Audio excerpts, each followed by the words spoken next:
to the entertaining Talkin' Sports.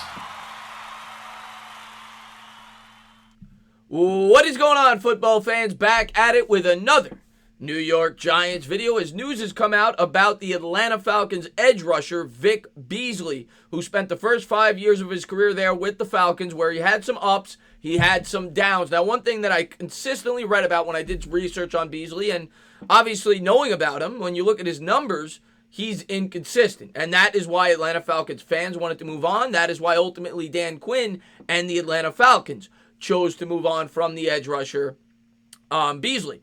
And Beasley was the number 8 overall selection coming out of Clemson. And the one thing that really stood off the page with Beasley, and I'm going to get into all of his combine numbers and everything else, but was his speed and his athleticism for a man of his size. He's 6'3". He's about 245, 246 pounds, and he's got unbelievable physical ability. There's no doubt about it. It's why he led the league in sacks, I think, in 2016 or 17. It was his second or third year.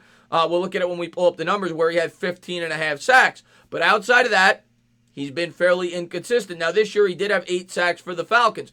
But the one thing you have to ask yourself, when a team moves on from a player as talented as Beasley, who doesn't really have an injury history, or, is gifted, I should say, who doesn't really have an injury history, why are they doing it?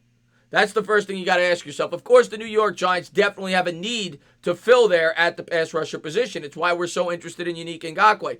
Now, the one thing I will say that is attractive about Beasley potentially, if other teams are not drawn to him in terms of a big-time contract, maybe you get a guy with a lot of ability who's still relatively young. I think he's going to be 27. He might be 28 next year.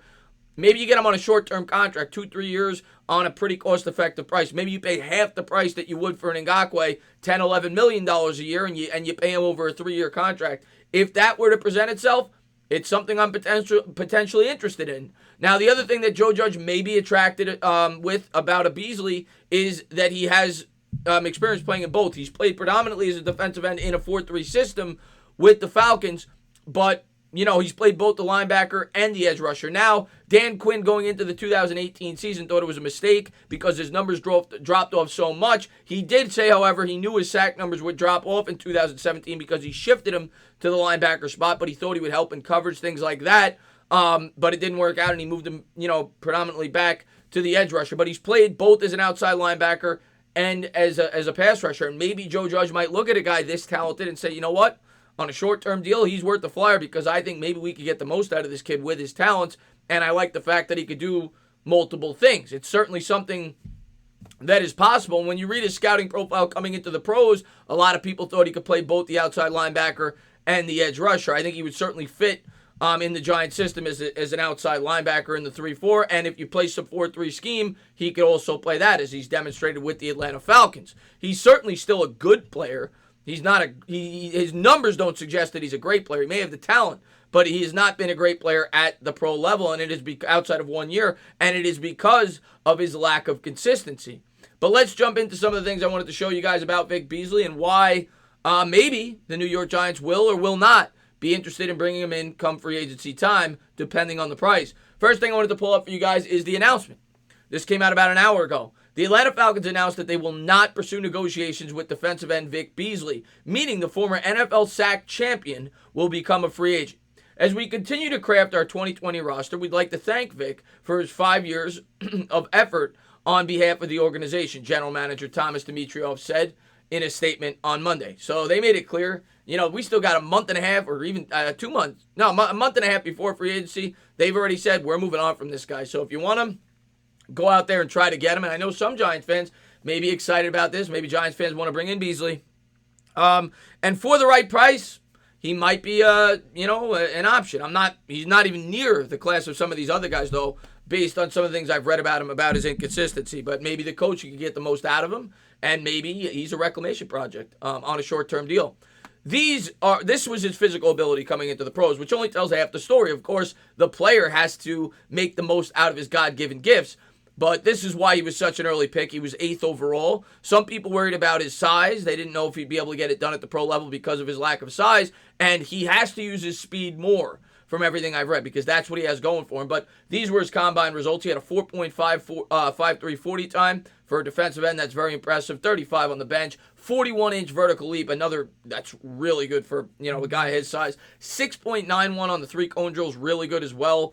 You had a really good combine, and it's why he went 8th overall by the Atlanta Falcons out of Clemson. Next thing I wanted to pull up was to show you guys his stats and show you why people point to inconsistency. And it's not just his numbers. I'll get into more specifics. The guy has 37.5 sacks for his career over a 5-year stretch in which he's played the majority of the games. He missed 2 games in 2017. But yeah, I mean, you look at those numbers, and he was thought to be a situational pass rusher coming into the pros that maybe can morph into an outside linebacker. That's why Dan Quinn probably drafted him that early. They thought because of his speed, things like that, he could be good in coverage and still get after the quarterback.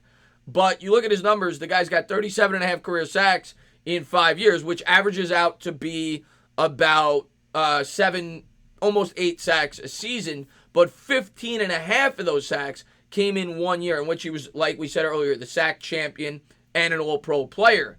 You take that away, he's had 22.5 sacks over 4 years, which is 5.5 sacks a season. It's nothing to write home about. And his rookie year, he had 4 sacks. Then his third and fourth year, he had 5 sacks. This year, he bounced back a little bit with 8 sacks.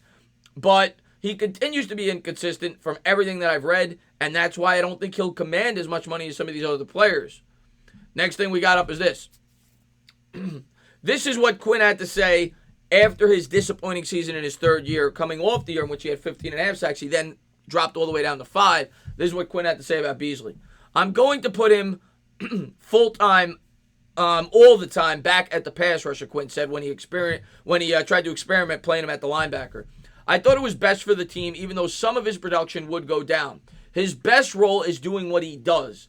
He won't go back to linebacker, even though I think he did a little bit, because when you look at his stats this year, it said that he played some time at linebacker. But going into the 2018 season, he said he would be strictly a defensive end because he wanted him to get after the quarterback. And again, he had a pretty disappointing year in his fourth year where he only had 5 sacks. The Falcons did decide to retain him on his rookie contract and pay him $12 million a year this year, but they did not sign him to a long-term contract. And then this year, he bounced back with 8 sacks. Then this talks about, I wanted to pull up an article that I found where it talked about the strengths and the weaknesses when looking at Vic Beasley over the first 5 years of his career. One of the things which made him so attractive coming out of Clemson is still one of the things that makes him dangerous to this day. His ability to get up the field quickly is made only more dangerous by his ability to get off the line faster than most. And everything you read, and we're going to get to the con in a second, is that he does not use that enough. OCU Manure is a perfect example of a guy who was basically just like this, a guy that was known to get up the field quick. We remember, he was a very fast player for defensive end, and Beasley's very similar, even though I think he ran a much better 40 time, and he's a hell of an athlete, but he doesn't always put it to the best use. And then finally, this is a con that I pulled up.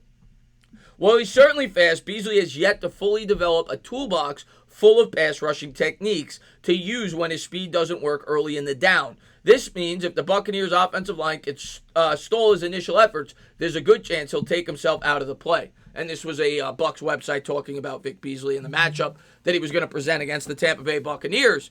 But yeah, that's the other thing I read was basically if he doesn't beat you with his speed, he's not beating you. And a lot of the times, he takes plays off. That's basically what I gathered from things I read.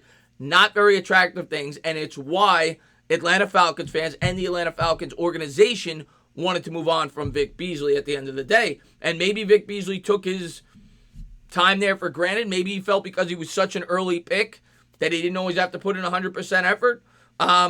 Because obviously from everything I've read, he didn't. Now, maybe if you sign him on a 2-year deal or a 1-year deal, if you're able to do that, maybe it benefits him to go out there and put his best, foot forward to try to get that next contract. We're going to have to wait and see if the New York Giants are willing to roll the dice or if another team is willing to really break the bank and give this guy a 4 or 5 year contract. Now, the attraction for Vic Beasley to the New York Giants, I suppose, is his versatility. The fact that he has the ability to play both the linebacker spot. He could play as a 4-3 defensive end. I don't think at his size you're going to see him play 3-4 defensive end, but he could play as a 4-3 defensive end and an outside linebacker. But honestly, based on what I read out from what Dan Quinn had to say, when he did play the linebacker spot, There's a reason they had to move him back to D end after 1 year. Obviously, his sack numbers diminished significantly. But, the one thing you could say is maybe the Falcons, he didn't fit their system properly. They were a 4-3 defense. Maybe he'd fit the 3-4 better based on his skill set. We're going to have to wait and see what Joe Judge and Dave Gettleman think about him. Might be worth a shot on a short-term deal. I'm not significantly interested in him. I personally probably just rather bring back Marcus Golden, who's proven he could play in the 3-4 and is a very similar player, who's a sack specialist, who's probably going to cost you right around the same amount. It might cost you less money, but who knows? It depends on the contract for me with Vic Beasley. If it's a prove it contract, a short-term contract, and somebody gives Golden, say, 4 years, and you want to replace him on a 1 or 2 year deal, by all means. But I'm not giving this guy more than 2 years. I'm just not. 3 years maybe with an option to get out after 2 and not take a hit. That's the furthest I would go with Vic Beasley.